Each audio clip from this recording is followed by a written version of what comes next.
আয়ুষের অসহায়ত্ব সুযোগটাকে কাজে লাগিয়ে এবার আয়ুষকে ট্র্যাপে ফেলার চেষ্টা করলো তৃষা। হ্যাঁ বন্ধুরা, ভিডিওতে লাইক দিয়ে দেখতে থাকুন। যে মুহূর্তে কিনা নানান জায়গায় নানান রকম ইন্টারভিউ দেওয়া সত্ত্বেও কোনো মতেই আয়ুষ যখন কিনা একটা চাকরিও ম্যানেজ করতে ব্যর্থ হয় এবং এক পর্যায়ে আয়ুষ যখন কিনা হতাশ হয়ে সম্পূর্ণরূপে বিপর্যস্ত হয়ে ভেঙে পড়ে পথে বসে থাকে এবং ঠাকুরের কাছে প্রার্থনা করতে থাকে যে ঠাকুর তুমি আমাকে এতটুকু সক্ষম অন্তত করো, আমি যাতে দুবেলা দুমুঠো অন্তত ও অন্যের দানা অন্তত আমি কুসুমের মুখে তুলে দিতে পারি। আমি স্বামী হিসেবে সম্পূর্ণরূপে ব্যর্থ হয়ে গিয়েছি। আমি ওর প্রতি আমার কোনো রকম কোনো দায়িত্ব কর্তব্য আমি পালন করতে পারছি না। আমি এতটা অসহায় কোনোদিনও হয়ে পড়িনি, কোনোদিনও আমি এত সহজে হতাশ হইনি, কিন্তু আজ আমি হচ্ছি। তার কারণ চারোদিক থেকে আমার মনে হচ্ছে যে সমস্ত লোকেরা আমার দিক থেকে মুখ ফিরিয়ে নিয়েছে। আমি যে সম্পূর্ণরূপে নিঃস্ব হয়ে পড়েছি, আমার পকেটে দুটো টাকা অবধি নেই। ঠিক সেই সময় এই কথা বলা মাত্র সেখানে হঠাৎ করে যখন তৃষা এসে হাজির হয় এবং তৃষা যখন গাড়ি থেকে নেমে পড়ে এবং বলতে থাকে যে চলো আয়ুষ, তুমি আমার গাড়িতে ওঠো। ঠিক সেই সময় আয়ুষ বলতে থাকে যে তুমি তুমি আমার জেল থেকে ছাড়া পেয়ে গেছো। ঠিক সেই সময় তৃষা বলতে থাকে যে তুমি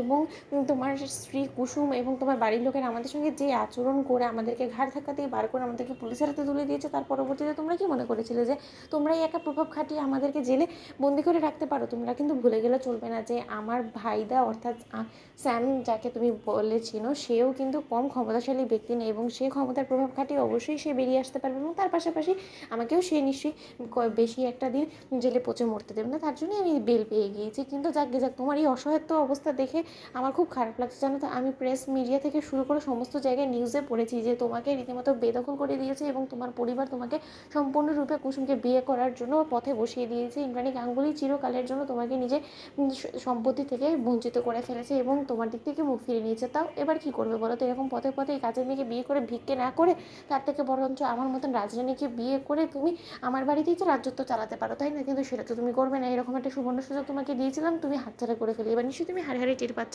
তোমার মা অবশ্য তোমার সঙ্গে যেটা করেছে না সেটা একদম ঠিক কাজ করেছে। আমি হয়তো বা একটু হলেও তোমার মায়ের উপরে নারাজ রয়েছি, কিন্তু তার শর্ত এখন বুঝতে পারছি যে তোমার মা তোমার সঙ্গে যে আচরণটা করেছে না সেটা একদম ঠিক কাজ করেছে। তার কারণ তুমি এটারই যোগ্য। তার কারণ তুমি কুসুমকে বিয়ে করে তুমি যে নিজের জীবনে কত বড় একটা সর্বনাশ ডেকে এনেছো সেটা নিশ্চয়ই তুমি এখন হাড়ে হাড়ে টের পাচ্ছ। তোমার পরিবার থেকে শুরু করে সমস্ত কিছুকে তুমি পিছনে ফেলে তুমি শুধুমাত্র কুসুমের হাত ধরে গাঙ্গুলি বাড়ি থেকে বেরিয়ে আসার পর থেকে তোমাকে কেউ আর চিনছে না, তোমাকে আর সেরকমভাবে কেউ আর এখন সম্মান করছে না। সেই সমস্ত কিছু তুমি হারিয়ে ফেলেছো। তার সত্ত্বেও তুমি এরকম করে কুসুমের হাত ধরে অনড়ে এই চিদের মধ্যে রেখে কি তুমি কী পাচ্ছ বলো তায়ুষ?